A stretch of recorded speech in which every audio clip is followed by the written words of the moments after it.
Hello students, hello learner के YouTube channel पर आपका स्वागत है।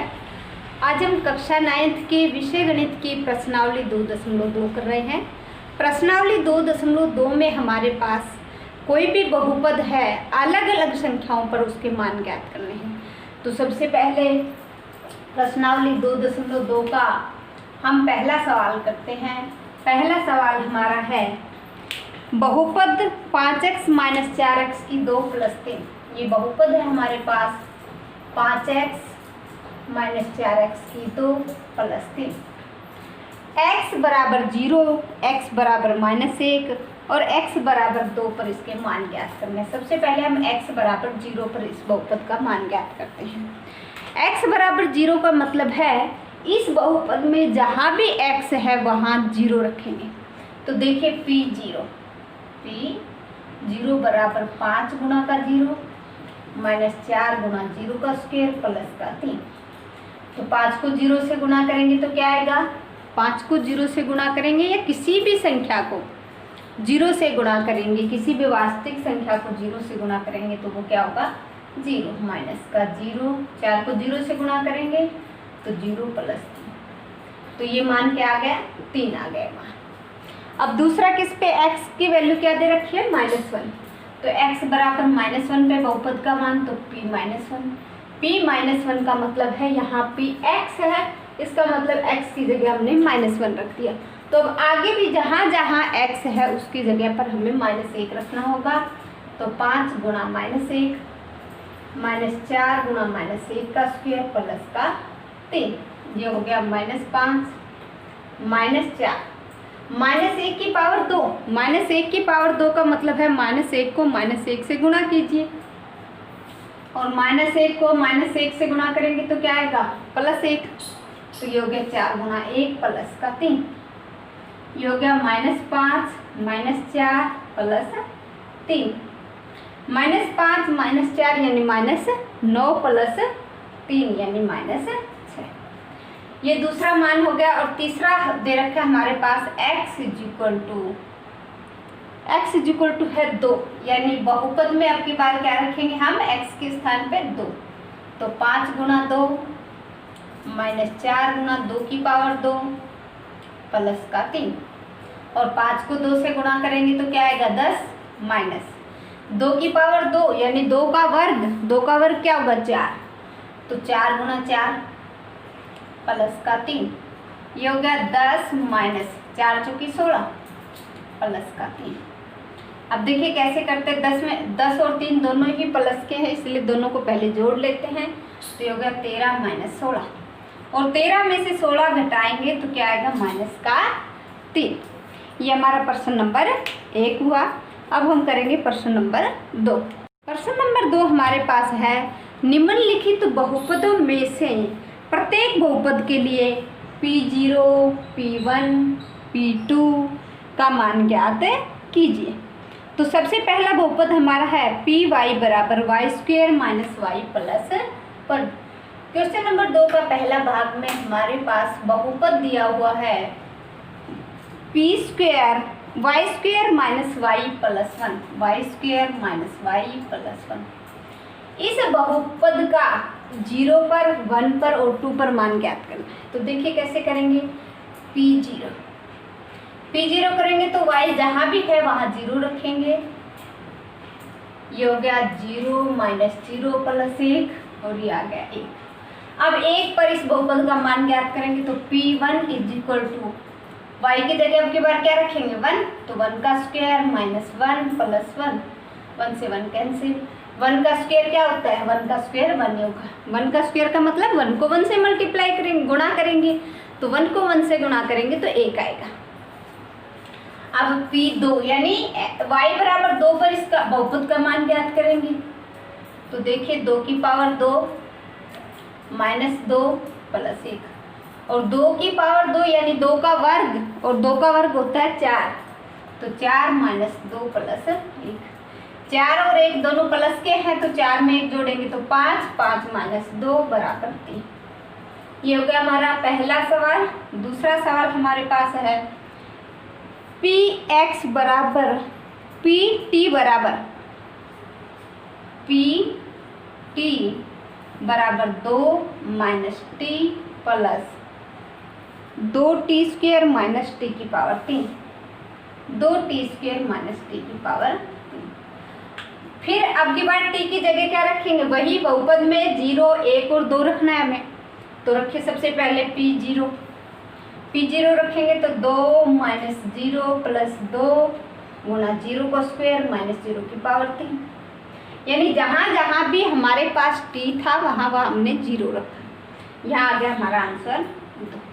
यानी p0 पर इस बहुपद का मान क्या आ गया, 2 आ गया। अब रखेंगे p1, 2 माइनस 1 प्लस 2 1 की पावर 2 माइनस 1 की, यानी जहाँ भी t है उसके स्थान पे हम क्या रख देंगे, 1 रखेंगे। तो ये हो गया 2 माइनस 1 प्लस का 2, क्योंकि 1 का वर्ग 1 होता है इसलिए 2 से गुणा करेंगे तो 2, और 1 का वर्ग 1 की पावर 3 1 ही होगी तो माइनस 1। ये हो गया 2 में से 1 गई तो 1 और 2 में से 1 गई तो 1, 1 और 1 2। अब P2 यानी यहाँ t के स्थान पे अब की बार क्या रखेंगे, 2 रखेंगे। तो 2 माइनस 2 प्लस 2 की पावर 2 माइनस 2 की पावर 3। देखिए 2 से 2 कैंसिल है, ये बच गया 2, 2 की पावर 2, 2 की पावर 2 होता है 2 दूनी 4 और 4 दूनी 8 माइनस 2 की पावर घात 3, यानी 2 को 3 बार गुणा करेंगे। 2 को 3 बार गुणा करेंगे तो देखिए क्या आएगा, 2 दूनी 4, 4 दूनी 8 और 8 से 8 कैंसिल, ये आ गया। ये था हमारा क्वेश्चन नंबर 2 का पहला और दूसरा भाग। तीसरा भाग हमारा है px = x की पावर 3, यानी हमारा जो बहुपद है वो क्या है, x की पावर 3। और यहाँ x के स्थान पे हमें क्या क्या रखना है, एक बार 0 रखेंगे, एक बार 1 रखेंगे और एक बार 2 रखेंगे। तो p0 = 0 की पावर 3 यानी 0। p1 जब p1 रखेंगे तो 1 की पावर 3 और 1 की पावर 3 1 होता है। कैसे, 1 को 3 बार गुणा करो, 1 गुना 1 गुना 1 तो क्या आएगा, 1 आएगा। p2 का मतलब 2 की पावर 3, 2 की पावर 3 का मतलब 2 को 3 बार गुणा कीजिए और ये हो गया हमारा 8। अब चौथा भाग हमारा है बहुपद px = x माइनस 1 और x प्लस 1। तो यहाँ सबसे पहले क्या रखेंगे हम मान, 0 माइनस 1 0 प्लस 1, 0 माइनस 1 0 प्लस 1 यानी माइनस 1 गुणा प्लस 1 और दोनों का गुणा क्या आएगा, माइनस 1 आएगा। अब क्या रखेंगे मान, p1 1 माइनस 1 और 1 प्लस 1 में से 1 गई तो 0 और 1 में 1 जोड़ेंगे तो 2 और 0 को 2 से गुणा करेंगे तो क्या आएगा, 0 आएगा। तीसरे भाग में हमारे पास बहुपद में x की जगह क्या लेंगे, 2, तो p2 बराबर 2 माइनस 1 और 2 प्लस 1। 2 में से 1 गया तो 1 और 2 में 1 जोड़ेंगे तो 3 और 1 को 3 से गुणा करेंगे तो क्या आएगा, 3 आएगा। ये था हमारा प्रश्न नंबर 2 जो समाप्त हो गया। प्रश्न नंबर 3 में हमारे पास है, सत्यापित कीजिए कि दिखाए गए मान निम्नलिखित स्थितियों में संगत बहुपद के शून्यक है। यह हमारे पास बहुपद दे रखा है और उस बहुपद का शून्यक दे रखा है। तो बहुपद का पहले तो हम ये पता करेंगे कि शून्यक निकालते कैसे हैं, और शून्यक जब निकालेंगे तो यहाँ जो शून्यक दे रखा है वो सही है या गलत है ये बताना है। तो सबसे पहला बहुपद हमारे पास है px बराबर 3x प्लस 1 और शून्यक हमारे पास दे रखा है x बराबर -1/3। तो देखिए 2 प्रकार से हम इसको कर सकते हैं, या तो px बराबर 0 रख करके या बहुपद में x की जगह -1/3 करके। यदि x की जगह -1/3 रखते हैं और बहुपद का मान 0 आता है तो हम कहेंगे कि ये x बराबर -1/3 इसका एक शून्यक है। और यहाँ क्योंकि ये रैखिक समीकरण है इसलिए एक ही शून्यक होगा। अगर 2 घात की समीकरण होगी का बहुपद होगा तो 2 शून्यक होंगे, यानी जितने घात का बहुपद होगा उस बहुपद के उतने ही शून्यक होंगे। यहाँ हमारे पास एक शून्यक दिया हुआ है क्योंकि ये रेखिक बहुपद है। तो हम करते हैं, देखिए x का मान हमारे पास है -1/3, ये यहाँ रखते हम x की जगह p -1/3। अगर बहुपद का मान क्या आए, 0 आए, तो हम कह सकते हैं ये इसका शून्यक है। 3 से 3 कैंसिल, -1 + 1 क्या आ गया 0। तो हम क्या कहेंगे, x बराबर -1/3 बहुपद 3x + 1 का एक शून्यक है,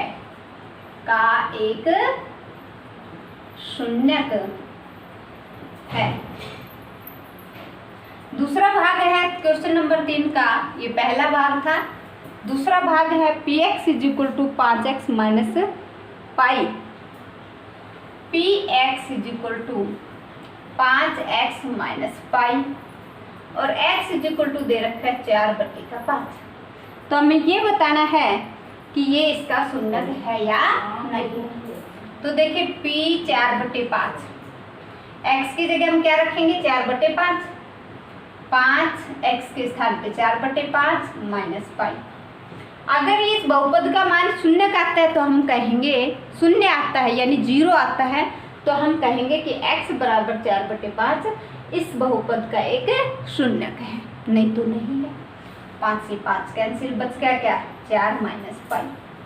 ये क्या है, 0 नहीं है, क्या नहीं है, ये नॉट इक्वल टू 0। इसलिए x बराबर 4/5 बहुपद px = 5x - पाई का शून्यक नहीं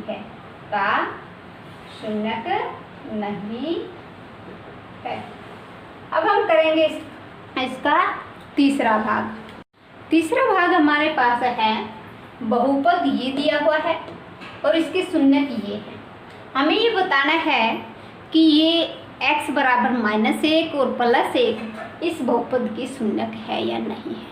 तो हम x का मान एक बार क्या लेंगे, -1 लेंगे और एक बार +1 लेंगे। तो देखिए p1, पहले -1 है तो -1 = -1 की पावर 2 -1 और -1 की पावर 2 क्या होता है, यानी -1 को -1 से गुणा करेंगे तो क्या आएगा, +1 आएगा। तो +1 -1 और 1 में से 1 गई तो क्या आ गया 0। तो x बराबर -1 तो क्या है, शून्य का है। अब अगला देखते हैं x बराबर 1 है या नहीं है। तो p1 बराबर 1 की पावर 2 -1 और 1 की पावर 2 भी 1 ही होता है और 1 में से 1 गई तो 0। तो यानी x बराबर -1 और +1 दोनों पर ही बहुपद का मान क्या आ गया है, 0 आ गया है। तो यहाँ हम कहेंगे x बराबर -1, बहुपद px = x² -1 के शून्यक है। क्या है, शून्यक। चौथा भाग है हमारा px बराबर x + 1 और x - 2, x बराबर -1 और (2), यानी ये जो है ये इसके शून्यक है या नहीं। देखिए क्या करते हैं हम, p सबसे पहले x के स्थान पे क्या रखते हैं, -1 = -1 +1 -1 -2। दोनों जगह x के स्थान पे हमने क्या रख दिया, -1 रखा है। -1 + 1 क्या हो गया 0, 1 में से 1 गई 0, ये 1 प्लस का है ये माइनस का है। -1 और -2 क्या हो गया, -3 और 0 को -3 से गुणा करेंगे तो क्या आएगा 0।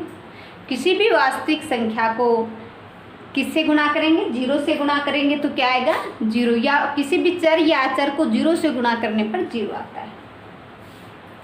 p2 यानी p2 करेंगे तो 2 + 1 2/2, 2 में 1 जोड़ेंगे तो 3 और 2 में से 2 गई तो 0, ये भी क्या आ गया 0 आ गया। क्या है ये 0 हो गया। तो अब हम कहेंगे कि दोनों ही 0 हैं। तो x बराबर -1 2 बहुपद px = x + 1 x - 2 के शून्यक हैं। ये हमारा इसका चौथा भाग है। अब हम करेंगे पांचवा भाग। पांचवा भाग हमारा है px = x² और शून्य क्या दे रखा है जी। तो हमें ये बताना है कि जो बहुपद है इसका शून्यक 0 है या नहीं है। तो हम क्या करते हैं, इसमें 0 रख करके देख लेते हैं। p0 = 0 के स्क्वायर और 0 के स्क्वायर क्या होता है 0। तो यहाँ कहेंगे x = 0 बहुपद px = x² का एक शून्यक है। क्या है का एक शून्यक है। अगला है जो भाग नंबर 6 हमारा, वो है px = lx + m और x की वैल्यू क्या दे रखी है -m/n। तो देखिए x की वैल्यू क्या रखेंगे यहाँ -m/l l × -m/l प्लस का m। यहाँ l से l क्या हो गया कैंसिल हो गया, बचा क्या -m + m और m से m कैंसिल, 1 + 1 -m तो क्या होगा 0। यहाँ हम कहेंगे x = -m/l बहुपद px = lx + m का एक शून्यक है। का एक शून्यक है। भाग नंबर 7 हमारा था px = 3x की 2 - 1 और हमारे पास यहाँ शून्यक दिए हुए हैं -1/√3 और 2/√3। अब हमें चेक करके ये बताना है कि ये शून्यक हैं इस बहुपद के या नहीं है। तो देखिए सबसे पहले हम बहुपद में x के स्थान पर -1/√3 3 -1/√3 की पावर 2 -1 इसको हल करेंगे तो 3 माइनस की जब स्क्वायर हो जाता है वर्ग होता है तो प्लस हो जाता है, तो ये होगा +1/3 माइनस का 1 3 से 3 कैंसिल 1 - 1 = 0 यानी -1/√3 तो क्या है इसका शून्यक है। अब रखते हैं 2/√3 p 2/√3 3 2/√3 की पावर 2 -1 ये हो गया 3 4/3 माइनस का 1 3 से 3 कैंसिल बच गया 4 4 में से 1 देखो 3। ये क्या नहीं है, ये 0 के बराबर नहीं। इसलिए हम क्या कहेंगे कि x = -1/√3 और 2/√3 इनमें से -1/√3 तो शून्यक है लेकिन 2/√3 बहुपद का शून्यक नहीं है। यहाँ क्या है लिखेंगे x = -1/√3 बहुपद px = 3x² - 1 का शून्यक है तथा x = 2/√3 बहुपद px = 3x² - 1 का शून्यक नहीं है। का शून्यक नहीं है। आठवां भाग हमारा है px = 2x + 1 और x बराबर क्या दे रखा है 1/2। तो हमें ये बताना है कि 1/2 इस बहुपद का शून्यक है या नहीं है। तो x के स्थान पर हम रखेंगे 1/2 बराबर 2 गुणा 1/2 जमा 1 और 2 से 2 कैंसिल 1 + 1 बराबर 2 और ये किसके बराबर नहीं है 0 के बराबर नहीं है। इसलिए हम ये कहेंगे कि x = 1/2 बहुपद px = 2x + 1 का शून्यक नहीं है। क्या है नहीं है। और ये हमारा प्रश्न नंबर 3 खत्म हुआ और अब हम करेंगे प्रश्न नंबर 4। प्रश्न नंबर 4 क्या है हमारे पास प्रश्न नंबर 4 में है निम्नलिखित स्थितियों में से प्रत्येक स्थिति में बहुपद का शून्य ज्ञात कीजिए। जब हमारे पास बहुपद का शून्य निकालना होता है तो हम क्या करते हैं, उस बहुपद को 0 के बराबर कर देते हैं। क्या करते हैं, बहुपद को 0 के बराबर। px इक्वल टू क्या कर देते हैं, 0। अब px 0 इसका मतलब x प्लस 5 इज 0, और यहाँ से x पक्षांतरण करेंगे तो 5 इधर जाएगा, और जब 5 प्लस का और जब हम इसको दाईं तरफ ले जाएंगे तो किसका हो जाएगा, -5। तो x बराबर -5 इस बहुपद का क्या हो गया, एक शून्य हो गया। इसी प्रकार इसका दूसरा पार्ट है, इसमें भी px बराबर क्या करेंगे, 0 करेंगे। तो x -5 बराबर 0, और x बराबर -5 जो है वो बाईं तरफ है, इसको हम दाईं तरफ ले जाएंगे तो ये किसका हो जाएगा, 5 का। तो यहाँ x बराबर 5 इस बहुपद का एक शून्य है। तीसरा भाग देखिए, इसमें px बराबर 0 करेंगे, इसका मतलब 2x प्लस 5 बराबर 0। यहाँ से 5 जब हम दाएं तरफ ले जाएंगे तो किसका हो जाएगा, माइनस का। तो 2x बराबर -5 और x इज इक्वल टू -5 बटेगा 2, क्योंकि 2 इधर गुणा में है तो किस में जाएगा, एक दूसरी तरफ भाग में। यहाँ px बराबर 0 करेंगे तो 3x - 2 बराबर 0। अब 2 किसका है, माइनस का है, और पक्षांतरण करने पर 2 किसका होगा, प्लस का होगा। तो 3x is equal to 2, x is equal to 2 बटेगा 3। ये भी क्या है, शून्य है। पांचवें भाग में px बराबर 3x है, px बराबर क्या दे रखा है, 3x। तो देखिए px इज इक्वल टू 0, तो 3x बराबर क्या होगा, 0। तो यहाँ से x की वैल्यू क्या आएगी, 0 बटेगा 3, और 0 को 3 से भाग देंगे तो क्या होगा, 0। तो यानी x बराबर 0 इस बहुपद का एक शून्य है। छठा भाग है इसमें, जहाँ दे रखा px बराबर 0, px बराबर ax, जहाँ a is not equal to 0। a 0 नहीं है तो 0 कौन होगा, फिर x होगा। यहाँ देखिए px इज इक्वल टू 0, इसका मतलब ax इज इक्वल टू 0, और ax इज इक्वल टू 0 इसका मतलब x is equal to 0/a, क्योंकि ये तो 0 है ही नहीं, दिया हुआ हमारे पास। तो कौन 0 हुआ, यहाँ हुआ x इज इक्वल टू 0। देखिए a 0 नहीं है, लेकिन कौन 0 है, x, और a को 0 से गुणा करेंगे तो क्या आएगा, 0 आएगा।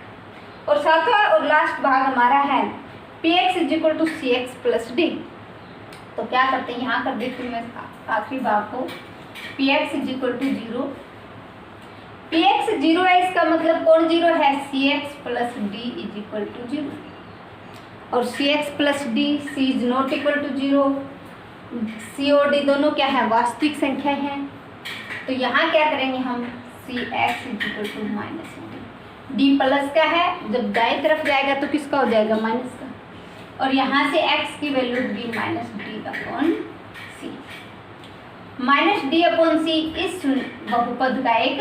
इस बहुपद का एक शून्य है। और ये हमारी प्रश्नावली 2.2 समाप्त हुई।